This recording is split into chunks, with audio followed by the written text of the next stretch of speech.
Assalamualaikum warahmatullahi wabarakatuh. Kami dari kelompok 1 akan mempresentasikan mengenai mata kuliah fungsi variabel kompleks, bab 2 tentang fungsi analitik. Pertama-tama, dosen pengampu kami adalah yang pertama Ibu Eka Rahmi Kahar, lalu ada Bapak Ibnu Hadi. Anggota kelompok kami yang pertama ada saya sendiri, Faiza Naila Nur Sadrina dengan NIM 1305623006, Arvina Selvi Rahmawati dengan NIM 1305623018, Reviansyah Sunardi dengan NIM 1305623021, Harmelia Putri Dwi Jayanti dengan NIM 1305623060, dan Rahman Ardiansyah dengan NIM 1305623062. Selanjutnya, materi yang akan kita bahas di bab 2 ini adalah yang pertama mengenai kontinuitas, lalu mengenai turunan, aturan untuk diferensiasi, persamaan Cauchy-Riemann, dan kondisi yang cukup untuk diferensiabilitas. Selanjutnya akan dijelaskan oleh rekan saya. Baik, terima kasih kepada Faiza atas kesempatannya. Jadi materi pertama yang akan dibahas yaitu kontinuitas. Fungsi f kontinu di titik z0 jika ketiga kondisi berikut terpenuhi. Yang pertama yaitu limit z mendekati z0, fz-nya itu ada. Kemudian yang kedua fz0-nya itu bernilai ada. Dan yang ketiga itu limit z mendekati z0 dari fz sama dengan fz0. Nah, jadi sebenarnya pernyataan 3 ini mengandung pernyataan 1 dan 2, karena keberadaan kuantitas di setiap sisi persamaan dalam pernyataan tersebut diperlukan. Pernyataan 3 tentu saja mengatakan bahwa untuk setiap bilangan positif epsilon ada bilangan positif delta, sehingga mutlak fz dikurangi fz0 kurang dari epsilon untuk setiap mutlak z min z0 kurang dari delta. Suatu fungsi variabel kompleks dikatakan kontinu di daerah R jika fungsi tersebut kontinu di setiap titik di R. Jika dua fungsi kontinu pada suatu titik, jumlah dan hasil kalinya juga kontinu pada titik tersebut, hasil baginya kontinu pada titik tersebut jika penyebutnya tidak nol. Pengamatan ini merupakan konsekuensi langsung dari teorema 2 bagian 16. Dan perhatikan juga bahwa sebuah polinomial kontinu di seluruh bidang karena limit 11 di bagian 16. Nah, selanjutnya ada teorema yang pertama yang berbunyi, suatu komposisi fungsi kontinu adalah kontinu itu sendiri. Nah, jadi pembuktiannya itu kita misalkan W sama dengan Fz menjadi fungsi yang didefinisikan untuk semua Z dalam suatu daerah mutlak Z dikurang Z0 kurang dari delta dari titik Z0. Dan misalkan W besar sama dengan GW menjadi fungsi yang domain definisinya memuat gambar pada bagian 13 dari daerah di bawah F. Komposisi dari W besar sama dengan GFZ kemudian didefinisikan untuk semua Z di dalam daerah mutlak Z dikurangi Z0 kurang dari delta. Nah, misalkan sekarang bahwa F kontinu di Z0 dan G kontinu di titik FZ0 pada bidang W. Mengingat kontinuitas G pada FZ0 itu ada untuk setiap bilangan positif epsilon, sebuah bilangan positif gamma sedemikian sehingga mutlak GFZ dikurangi G mutlak sedemikian sehingga mutlak G komposisi FZ dikurangi G komposisi FZ0 kurang dari epsilon untuk setiap mutlak FZ dikurangi FZ0 kurang dari gamma. Tetapi kontinuitas F pada Z0 memastikan bahwa daerah Z dikurangi Z0 kurang dari delta dapat dibuat cukup kecil sehingga pertidaksamaan kedua berlaku. Oleh karena itu, kontinuitas dari komposisi GFZ telah ditetapkan. Berikut gambar dari daerah. Yang pertama ini ada daerah mutlak Z dikurangi Z0 kurang dari delta. Kemudian yang sebelahnya itu, yang tengah, itu daerah dari mutlak FZ dikurangi FZ0 kurang dari gamma. Dan yang ketiga yang di kanan ini ada daerah dari mutlak komposisi GFZ dikurangi komposisi GFZ0 kurang dari epsilon. Selanjutnya ada teorema yang kedua yang berbunyi, jika sebuah fungsi fz kontinu dan tidak nol pada sebuah titik z0, maka fz tidak sama dengan nol di seluruh daerah titik tersebut. Dengan mengasumsikan bahwa fz adalah kontinu dan tidak nol pada z0, kita dapat membuktikan teorema 2 dengan memberikan nilai positif mutlak dari fz0 per 2 pada bilangan epsilon pada pernyataan 4. Hal ini menunjukkan bahwa ada sebuah bilangan positif delta sedemikian sehingga mutlak fz dikurangi fz0 kurang dari mutlak fz0 per 2 untuk setiap mutlak z dikurangi z0 kurang dari delta. Jadi, jika ada titik z di daerah tersebut dari mutlak z dikurangi z0 kurang dari delta, di mana fz sama dengan 0, terdapat kontradiksi mutlak fz0 kurang dari mutlak fz0 per 2. Maka dengan ini teoremanya terbukti. Selanjutnya, kontinuitas dari sebuah fungsi, ini ada pernyataan yang kelima, fz sama dengan u xy ditambah iv xy. Berkaitan erat dengan kontinuitas fungsi-fungsi komponennya u xy dan v xy. Kita perhatikan sebagai contoh, bagaimana hal ini dapat disimpulkan dari teorema 1 pada bagian 16, bahwa fungsi yang kelima yang di atas itu kontinu pada sebuah titik z0 sama dengan x0 y0. Jika dan hanya jika fungsi-fungsi komponennya kontinu di sana.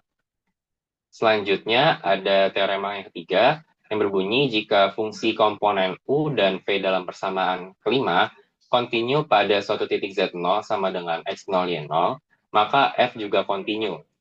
Sebaliknya, jika F kontinu pada Z0, maka hal yang sama berlaku untuk U dan V pada titik tersebut. Bukti ini mengikuti langsung dari teorema 1 di bagian 16 mengenai hubungan antara limit F dan limit U dan V. Selanjutnya ada teorema yang setelah ini, itu sangat penting dan akan sering digunakan dalam bab-bab selanjutnya, terutama dalam aplikasi. Sebelum menyatakan teorema, yang pembuktiannya didasarkan pada teorema 3, kita ingat dari bagian 12 bahwa suatu daerah R tertutup jika memuat semua titik batasnya dan bahwa daerah tersebut terbatas jika terletak di dalam suatu lingkaran yang berpusat di titik asal. Nah, di teorema 4 ini berbunyi, jika sebuah fungsi f kontinu di seluruh wilayah R yang tertutup dan berbatas, maka ada sebuah bilangan real non-negatif M yang sedemikian rupa sehingga pernyataan ke-6 itu ada Fz kurang dari sama dengan M untuk semua titik Z di R, di mana kesamaan berlaku untuk setidaknya satu dari Z tersebut. Untuk membuktikan hal ini, atau teorema yang keempat tadi, kita asumsikan bahwa fungsi f pada persamaan kelima adalah kontinu. Dan perhatikan bagaimana fungsi tersebut mengikuti akar dari uxy kuadrat ditambah vxy kuadrat, kontinu di sepanjang R, dan dengan demikian mencapai nilai maksimum M di suatu tempat di R. Pertidaksamaan ke-6 dengan demikian berlaku, dan kita katakan bahwa f terbatas pada R. Selanjutnya ada contoh soal kontinuitas. Apakah fungsi fz dari z kuadrat tambah 4 per z min 2i untuk z tidak sama dengan 2i, kemudian 3 plus 4i untuk z sama dengan 2i, kontinu di z sama dengan 2i. Yang pertama kita buktikan dulu untuk 3 plus 4i, z sama dengan 2i. Untuk z sama dengan 2i, fz0 sama dengan 3 plus 4i. Kemudian jadi f2i sama dengan 3 plus 4i. Selanjutnya kita mencari limitnya, yaitu dengan limit z menuju z0 dari fz sama dengan limit z mendekati 2i. Sama dengan z kuadrat plus 4 per z min 2i. Kemudian z kuadrat plus 4, kita bisa cari akar-akarnya, diperoleh limit z mendekati 2i, z min 2i dikali z plus 2i per z min 2i. Karena ada z min 2i di pembilang dan penyebut, maka bisa kita coret Sehingga didapat limit dari Z mendekati 2i, Z plus 2i sama dengan Z-nya itu di substitusi 2i, maka didapat 4i. Nah, jadi kita dapat FZ0 itu tidak sama dengan limit Z menuju Z0 FZ, maka dia tidak kontinu di Z sama dengan 2i. Karena syarat dia kontinu itu FZ0 harus sama dengan limit Z mendekati Z0 FZ. Nah, selanjutnya untuk Z0 tidak sama dengan 2i, kita menggunakan FZ sama dengan Z kuadrat plus 4 per Z min 2i. Maka FZ0-nya itu sama dengan Z0 min 2i dikali Z0 plus 2i per Z0 min 2i. Nah, pembilangnya tadi kita jadi cari akar-akarnya juga seperti yang sebelumnya. Karena ini ada pembilang dan penyebutan yang sama, maka kita coret. Maka kita dapat Z0 ditambah 2i untuk FZ0-nya. Selanjutnya kita cari limitnya dengan limit Z menuju Z0, Z kuadrat plus 4 min Z min 2i, maka diperoleh kita cari akar-akarnya juga untuk membilangnya. Limit Z mendekati Z0 dari Z min 2i dikali Z plus 2i per Z min 2i. Kemudian kita coret Z min 2i-nya, maka diperoleh limit Z mendekati Z0 itu sama dengan Z plus 2i. Nah, Z-nya ini kita ganti dengan Z0, maka diperoleh Z0 plus 2i. Karena FZ0-nya itu sama dengan limit Z menuju Z0 FZ, maka dia kontinu di Z sama dengan 2i. Maaf, kontinu di Z tidak sama dengan 2i. Materi selanjutnya akan dijelaskan oleh rekan saya.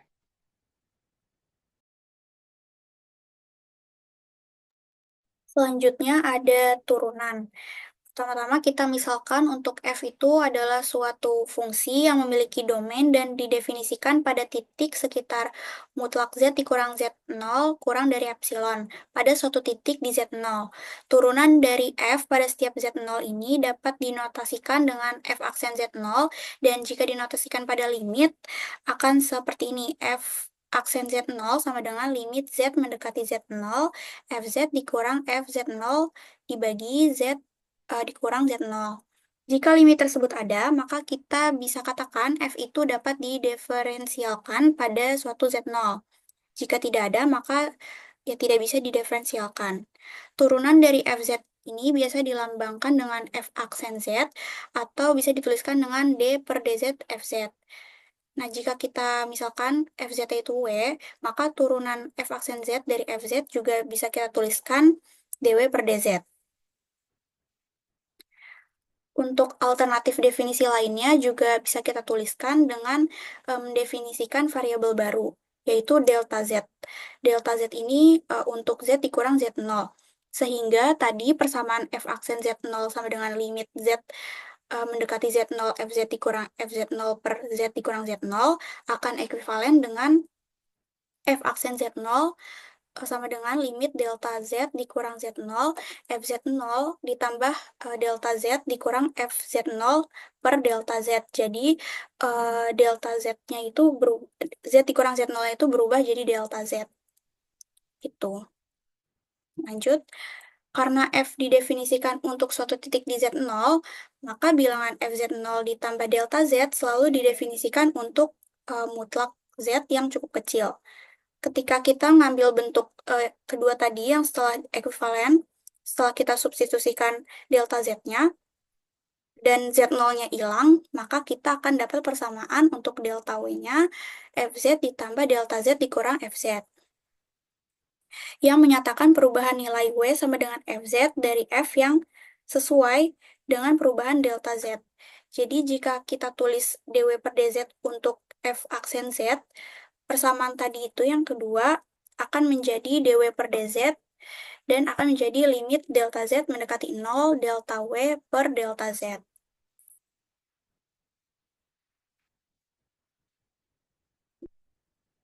Untuk contohnya, misalnya yang pertama ini ada FZ sama dengan Z kuadrat.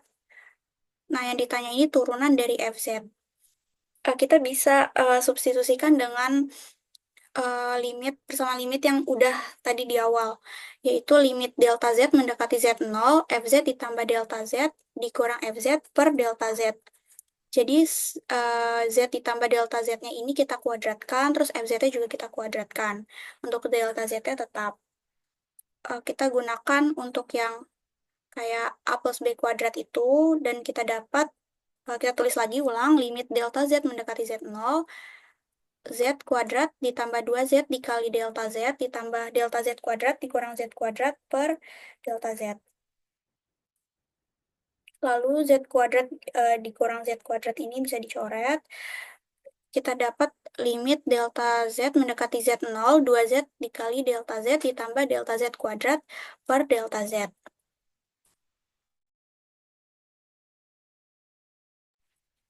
Selanjutnya kita dapatkan limit delta Z mendekati Z0, 2Z dikali delta Z. Hasilnya 2Z. Terus untuk contoh yang 2, ini soalnya misal Fz sama dengan Z konjugat. Turunan dari Fz adalah, ini kita pakai persamaan yang tadi udah diubah variabelnya, yaitu delta W per delta Z sama dengan, ini kita ubah persamaannya jadi konjugat. Jadi konjugat Z ditambah delta Z dikurang konjugat Z per delta Z. Sesuai dengan aturan yang udah dipelajari di materi sebelumnya, ini bisa diubah jadi konjugat Z konjugat ditambah delta Z konjugat dikurang Z konjugat per delta Z. Dan didapat delta Z konjugat per delta Z. Nah, karena tadi delta W per delta Z-nya terpenuhi, maka limit tersebut dapat ditemukan dengan membuat titik delta Z itu koordinatnya delta X, delta Y yang mendekati origin atau titik asal 0,0. Sehingga kalau secara horizontal kita bisa tulis untuk yang delta X, 0, jadi konjugat delta Z sama dengan konjugat delta X ditambah I0 sama dengan delta X dikurang I0, karena min I itu jadi I, jadi positif, kita jadi dapat delta X ditambah I0 itu delta Z. Nah, dari situ kita dapat ketahui bahwa delta W per delta Z itu jadinya delta Z per delta Z. Hasilnya 1. Karena tadi kita udah lakuin yang horizontal, sekarang kita lakuin juga buat yang vertikal. Untuk yang vertikal bisa ditulis 0, delta Y, jadinya konjugat delta Z itu sama dengan konjugat 0 ditambah I dikali delta Y. Itu konjugat I itu kan min I ya, jadinya 0 dikurang I kali delta Y. Itu sama dengan I dikali 0 ditambah I delta Y. Hasilnya min delta Z. Di sini kita bisa tahu kalau delta W per delta Z itu min delta Z per delta Z. Itu hasilnya min 1. Nah, setelah kita kerjakan, kita tahu bahwa limit tersebut yang tadi itu punya dua nilai yang beda. Dan berdasarkan sifat yang sebelumnya sudah kita pelajari, untuk dw per dz ini itu tidak memenuhi atau tidak ada nilainya. Selanjutnya akan dijelaskan oleh rekan saya. Baik, selanjutnya itu aturan turunan. Definisi turunan dalam slide sebelumnya secara formal sama dengan definisi dalam kalkulus ketika Z disubstitusikan untuk X. Oleh karena itu, aturan diferensiasi dasar yang diberikan di bawah ini dapat diturunkan dengan langkah-langkah yang sama seperti yang digunakan dalam kalkulus. Nah, seperti yang sebelumnya, turunan dari fungsi FZ di sini bisa eh, kita gunakan dengan simbol D per DZ dikali FZ atau F aksen Z. Misalkan C adalah sebuah konstanta kompleks, dan misalkan F adalah sebuah fungsi yang turunannya ada di sebuah titik Z, sangat mudah untuk menunjukkan bahwa persamaan yang pertama, yaitu turunan dari konstanta itu kan 0. Jadi D per DZ C sama dengan 0. Dan turunan pertama dari Z terhadap Z itu adalah 1, jadi D per DZ dikali Z sama dengan 1. Nah, untuk turunan dari konstanta FZ itu adalah C F aksen Z.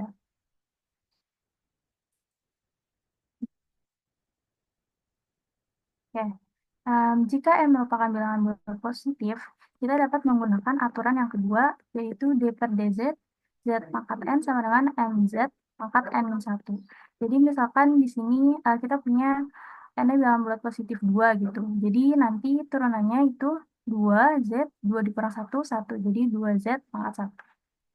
Nah, jika turunan dua fungsi f dan g ada di titik z, maka kita dapat menggunakan persamaan ini aturan yang ketiga dan keempat, di mana kita udah pelajari sebelumnya yang aturan turunan penjumlahan itu adalah f aksen z, adalah d per dz dari fungsi fz ditambah fungsi gz sama dengan f aksen z ditambah g aksen z. Nah, untuk aturan yang keempat, ini adalah turunan perkalian, seperti yang sudah kita pelajari, yaitu kita pakai UV biasanya. Jadi, turunan dari dua fungsi perkalian ini, yaitu FZ dikali G aksen Z ditambah F aksen Z dikali GZ. Nah, dan ketika kita punya nilai GZ-nya sama dengan 0, kita bisa pakai aturan yang kelima, yaitu turunan pembagian, di mana D per DZ dari fungsi FZ dibagi fungsi GZ sama dengan GZ F aksen Z dikurang FZ G aksen Z dibagi dengan GZ dikuadratkan. Mari kita turutkan aturan 4 dengan menulis W sama dengan FZ kali GZ. Jadi kita mau membuktikan nilai turunan dari FZ GZ ini adalah ini.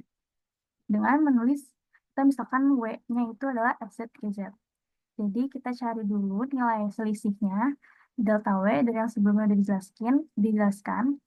Jadi delta W sama dengan F dikali Z ditambah delta Z dikali G dikali Z ditambah delta Z dikurang FZ dikali GZ.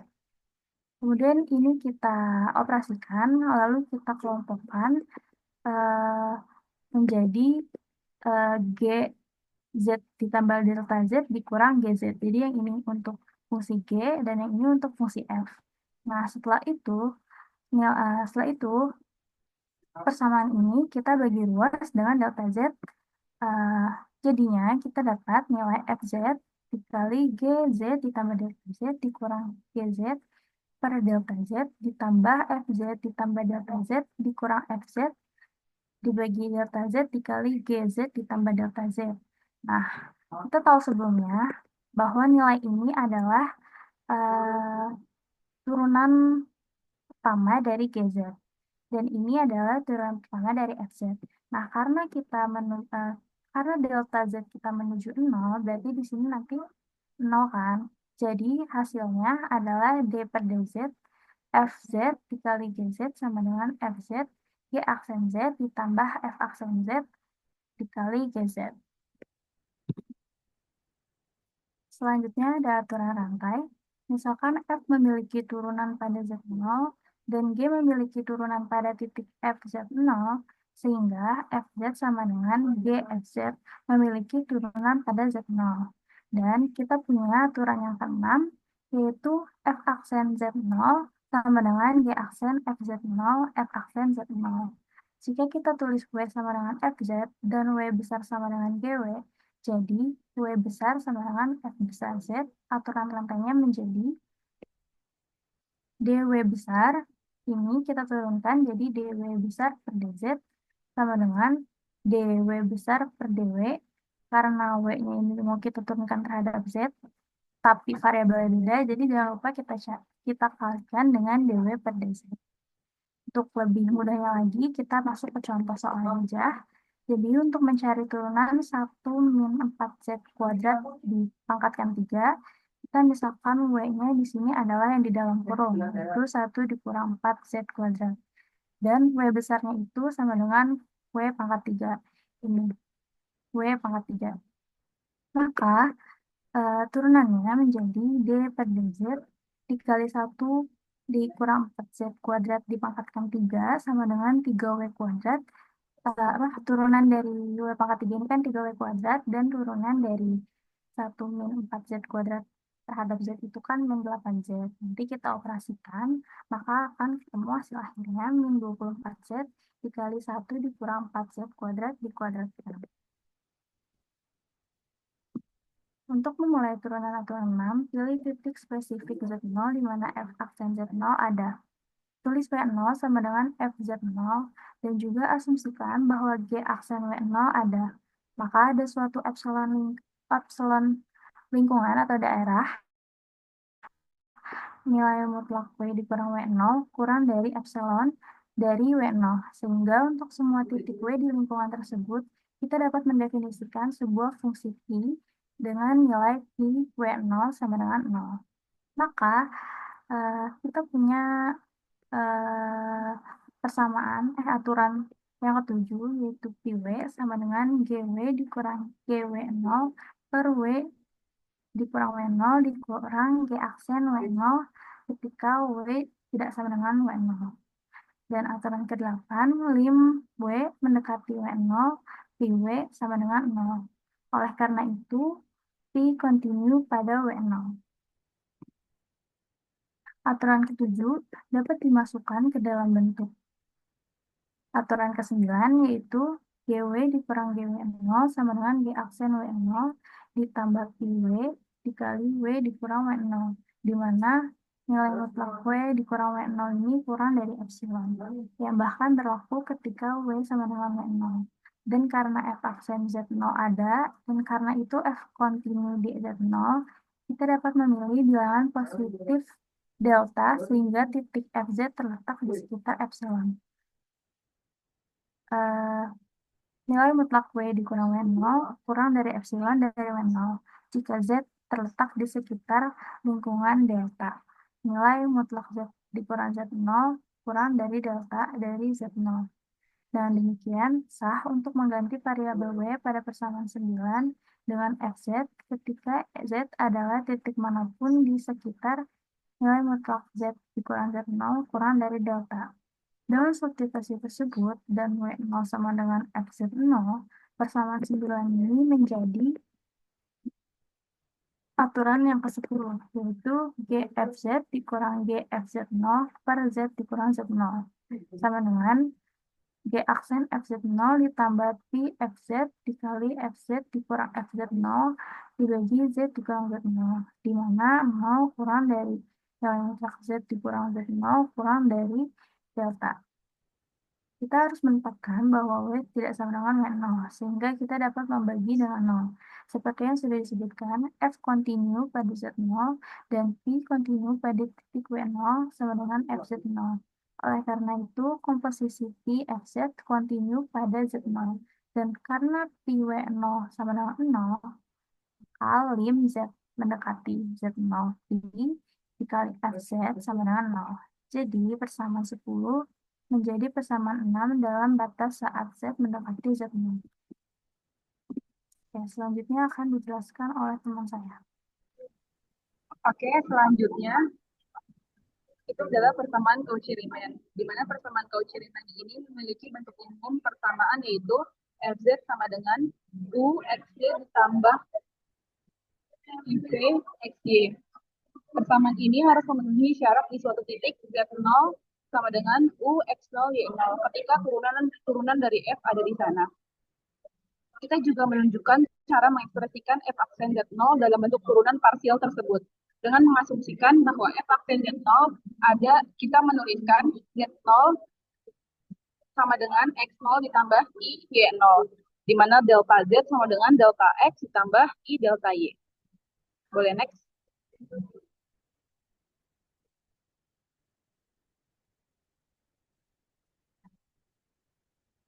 Nah, dari persamaan tersebut, kita juga bisa mendefinisikan perubahan dalam fungsi sebagai delta W sama dengan F Z0 ditambah delta Z min F Z0. Di mana FZ ini terdiri dari bagian real U X, Y dan bagian imajiner V X, Y. Maka kita bisa menuliskan perubahan ini dalam bentuk delta W sama dengan U X0 ditambah delta X, Y0 ditambah delta Y. Tambah IV dikali X0 tambah delta X, Y0 tambah delta Y. Dikurang U X0, Y0 ditambah IV X0, Y0. Kemudian kita menuliskan turunan diferensialnya sebagai delta W sama dengan delta Z. Delta W per delta Z sama dengan U X0 ditambah delta X, Y0 tambah delta Y minus U X0, Y0 per delta X tambah I delta Y.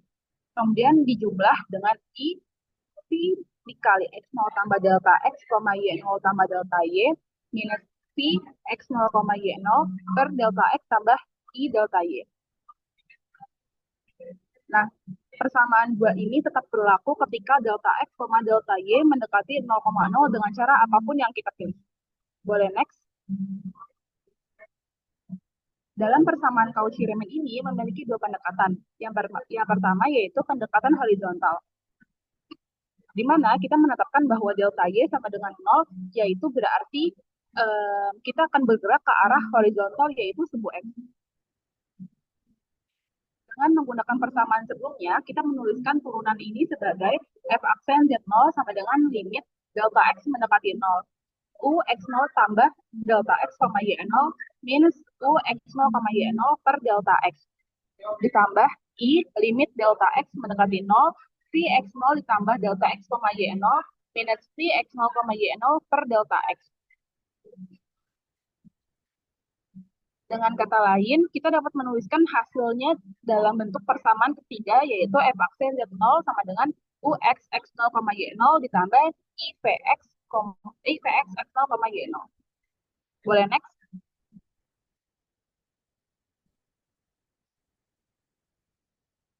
Nah, yang kedua adalah pendekatan vertikal. Kita menetapkan bahwa delta X sama dengan 0, yaitu berarti kita akan bergerak ke arah vertikal dalam perubahan kecil delta Y.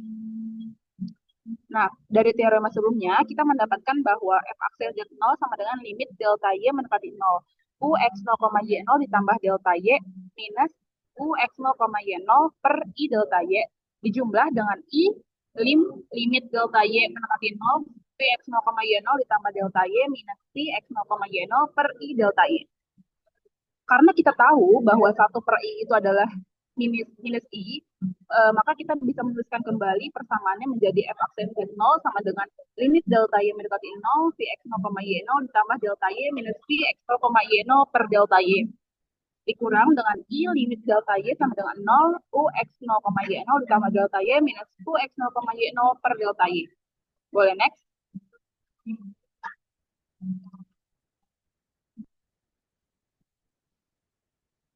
Nah, persamaan ini menunjukkan bahwa turunan dari FZ dapat dihitung dengan menggunakan turunan parsial dari U dan V terhadap Y.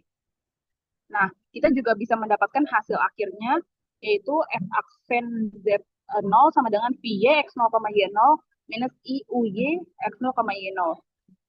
Di mana turunan parsial dari U dan V kali ini diambil terhadap Y. Lalu, persamaan 4 ini juga kita bisa tulis dalam bentuk f aksen Z0 sama dengan minus I UY X0, Y0 ditambah I VY X0, Y0. Nah, persamaan 3 dan 4 tidak hanya menyatakan f aksen Z0 dalam bentuk turunan parsial dari fungsi komponen U dan V, tetapi juga berdasarkan keunikan limit di bagian 15, memberikan syarat yang diperlukan agar f aksen Z0 ada. Untuk mendapatkan syarat tersebut, kita hanya perlu menyamakan bagian real dan bagian imajiner dalam ekspresi tersebut. Next.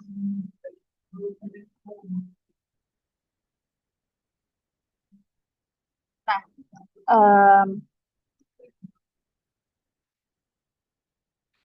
persamaan 3 dan 4 menunjukkan bahwa keberadaan f aksen Z0 mengharuskan UX X0, Y0 sama dengan VY X0, Y0 dan UY X0, Y0 sama dengan min VX X0, Y0. Nah, di persamaan 6 ini disebut dengan persamaan Cauchy-Riemann. Boleh next?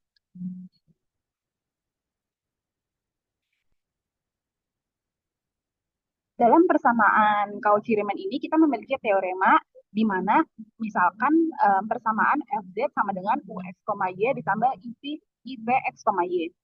Agar suatu fungsi kompleks Fz itu terdiferensiasi, maka komponen real Uxy dan imajiner Vxy harus memiliki turunan parsial pertama. Nah, turunan parsial ini harus memenuhi persamaan Cauchy-Riemann, di mana Ux sama dengan Vy dan Uy sama dengan minus Vx. Kemudian, jika persamaan ini terpenuhi, maka turunan kompleks f aksen z dapat dihitung menggunakan f aksen z sama dengan ux tambah f aksen z0 sama dengan ux tambah ivx, di mana turunan parsial ini dievaluasi di x0, y0. Next. Nah, di sini ada contoh soalnya, di mana gunakan teorema Cauchy-Riemann untuk menunjukkan bahwa turunan fz tidak ada di titik manapun jika f aksen z sama dengan konjugat z. Kita tahu bahwa konjugat kompleks dari z itu adalah z konjugat z sama dengan x min y. Jika kita dapat menuliskan fungsi dalam bentuk bagian real dan imajiner, kita dapat menulis dengan uxy sama dengan x dan vxy sama dengan minus y. Next. Kemudian kita turunkan kedua persamaan tersebut dengan menggunakan turunan parsial, di mana ux sama dengan do per do x dikali x sama dengan 1. Kemudian uy adalah do per do y sama dikali x sama dengan 0. Kemudian untuk persamaan vx, y, vx sama dengan do per do x dikali minus y sama dengan 0. Vy sama dengan do per do y dikali minus y sama dengan minus 1. Kemudian kita periksa persamaan Cauchy-Riemann-nya. Agar Fz terdiferensialkan secara kompleks, persamaan Cauchy-Riemann harus terpenuhi Ux sama dengan Vy dan Uy sama dengan minus Vx. Next. Kemudian kita substitusi nilai yang telah kita hitung, di mana 1 sama dengan minus 1 itu adalah persamaan yang salah karena keduanya tidak bernilai sama. Kemudian 0 sama dengan minus 0 itu benar.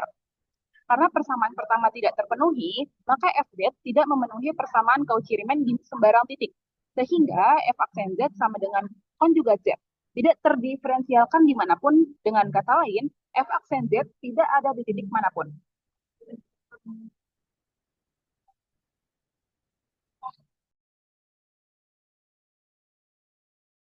Oke, selanjutnya itu ada kondisi yang cukup untuk diferensiabilitas. Secara umum, yang seperti kita tahu untuk dalam materi sebelumnya, terpenuhinya persamaan Cauchy-Riemann pada titik z0 sama dengan x0, y0 itu tidak cukup untuk menyimpulkan bahwa fz itu benar-benar memiliki turunan pada titik tersebut. Namun dengan beberapa syarat kontinuitas tertentu didapatkan satu teorema penting untuk menunjukkan bahwa fz itu diferensiabel pada titik tersebut. Boleh next. Oke, perhatikan teorema berikut. Misalkan fz itu merupakan fungsi kompleks dari komponen uxy sebagai bilangan real dan ivx, y sebagai komponen imajinernya. Di sini didefinisikan sepanjang beberapa persekitaran epsilon dari suatu titik z0 sama dengan x0 tambah y0, dan andaikan bahwa a turunan pertama parsial dari fungsi u dan v terhadap x dan y ada di mana-mana pada persekitaran atau lingkungan z tersebut. Dan yang b, turunan-turunan parsial tersebut kontinu pada x0, y0 dan memenuhi persamaan Cauchy-Riemann dengan ux sama dengan vy dan uy-nya itu sama dengan vx pada titik x0, y0.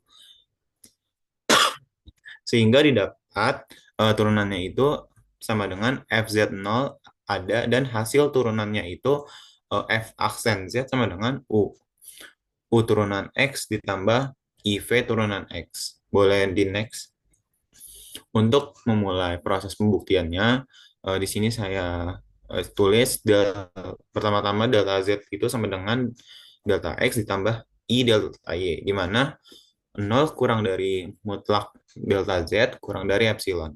Dan delta W itu sama dengan fungsi dari Z0 tambah delta Z dikurang dikurang dengan FZ0. Maka saya dapatkan delta W-nya itu sama dengan delta U ditambah I delta V. Di mana delta U itu adalah U UX0 ditambah delta X, Y0 ditambah delta Y, dikurang dengan UX0 Y0. Dan delta V-nya itu sama dengan V dari X0 ditambah delta X, Y0 ditambah delta Y, dikurang dengan V X0 Y0. Boleh di next. Sini saya asumsikan bahwa turunan-turunan parsial order pertama dari U dan V itu kontinu pada X0, Y0. Maka delta U dan delta V ini dapat ditulis sebagai berikut.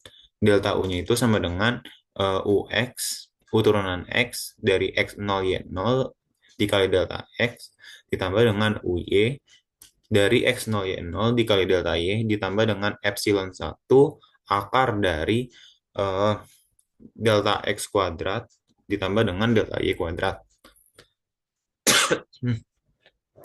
Dan delta V-nya ini sama dengan V turunan X dari X0 Y0 dikali delta X ditambah dengan VY dari X0 Y0 dikali delta Y ditambah dengan epsilon kedua dikali dengan akar dari delta X kuadrat ditambah delta Y kuadrat.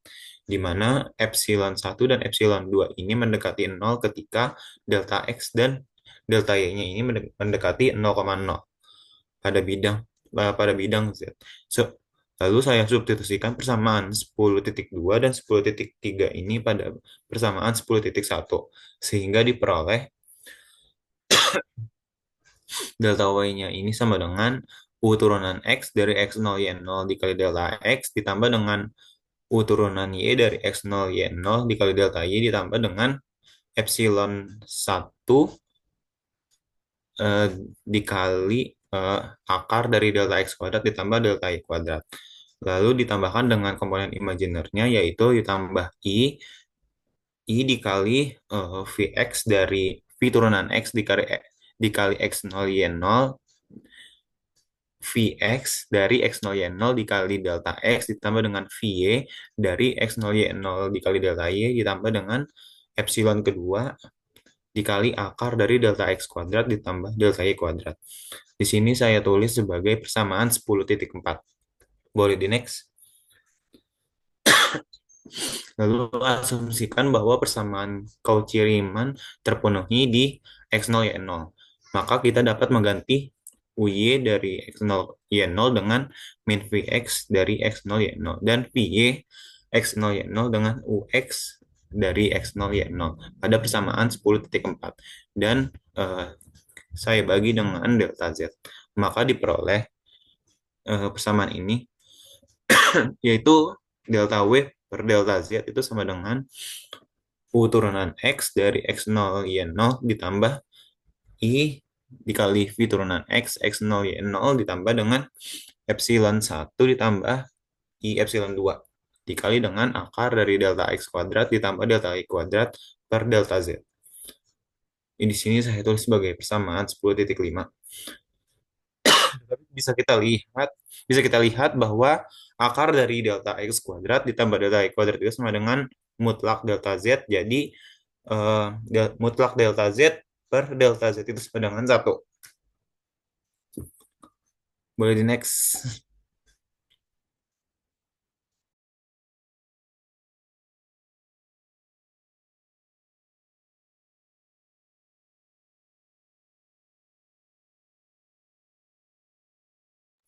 Yang tadi itu mutlak Z per delta Z-nya itu kan sama dengan 1.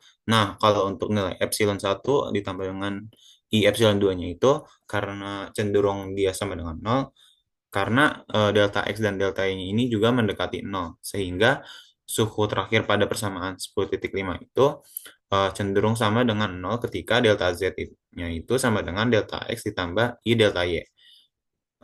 Mendekati 0. Hal ini berarti bahwa limit dari ruas kiri dari persamaan 10.5 ada dan hasil turunannya menjadi pada persamaan 10.6 berikut, yaitu delta W per delta Z itu sama dengan UX dari X0 Y0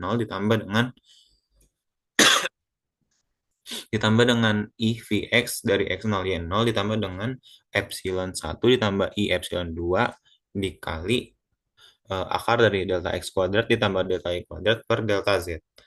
Nah, karena epsilon 1 ditambah I epsilon 2-nya itu sama dengan 0, kita tulis 0, dan yang ada di dalam akar ini kan jadi mutlak delta Z. Mutlak delta Z per delta Z itu sama dengan 1. Jadi hasilnya itu jadi delta W per delta Z sama dengan UX dari X0 Y0 ditambah I Vx dari X0 Y0 ditambah dengan 0 kali 1.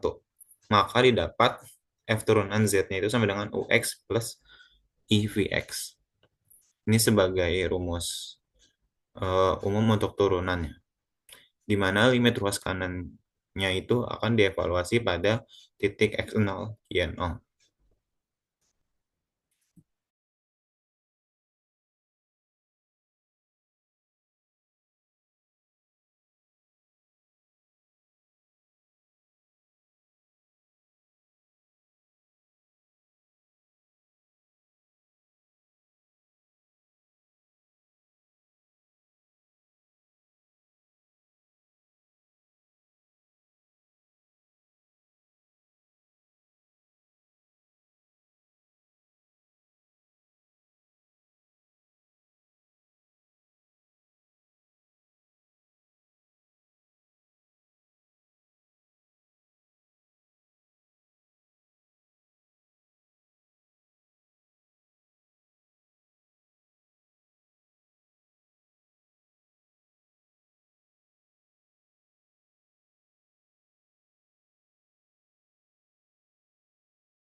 Selanjutnya yaitu contoh soal dari kondisi contoh diferensiabilitas. Tunjukkan bahwa FZ sama dengan Z kuadrat ditambah 5IZ ditambah 3I. Mempunyai turunan di setiap Z dan tentukan F aksen Z-nya. Kemudian kita jawab dengan misalkan bahwa FZ sama dengan Z kuadrat plus 5IZ ditambah 3I dan Z-nya ini sama dengan X plus Y.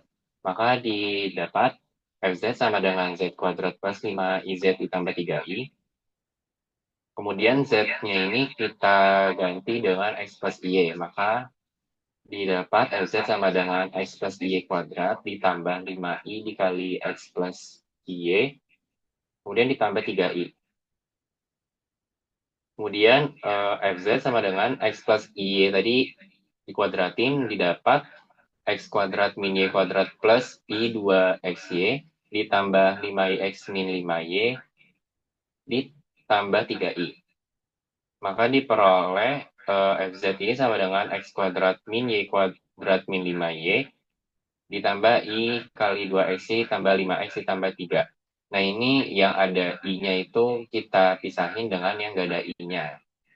Dari persamaan tersebut diperoleh UXY sama dengan X kuadrat min Y kuadrat min 5Y dan VXY-nya itu sama dengan 2XY ditambah 5X tambah 3. Nah, U-nya ini kan dia yang tanpa I, sedangkan yang V-nya ini yang ada I-nya. Nah, jika UXY dan VXY ini dicari turunan parsial pertamanya terhadap X dan Y, maka diperoleh UX dari XY sama dengan 2X, dan UY-nya ini UYXY sama dengan min 2Y min 5. Sedangkan Vx X, Y didapat 2Y plus 5, dan Vyx, Y-nya ini sama dengan 2X. Berdasarkan hasil turunan parsial pertama tersebut, dapat kita lihat bahwa UX sama dengan 2X sama dengan Vy. Dan UY sama dengan min 2Y min 5 sama dengan min dikali 2Y min 5 atau sama dengan min Vx. Karena persamaan tersebut memenuhi persamaan Cauchy-Riemann, maka dapat disimpulkan bahwa f aksen Z ada di mana-mana dan turunannya adalah f aksen Z sama dengan UX ditambah IPX sama dengan 2X ditambah I dikali 2Y plus 5.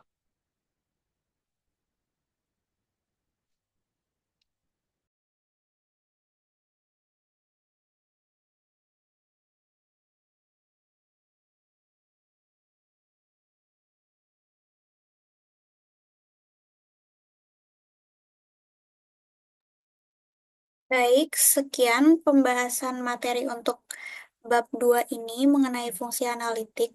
Dari kelompok kami, kurang lebihnya mohon maaf. Wassalamualaikum warahmatullahi wabarakatuh.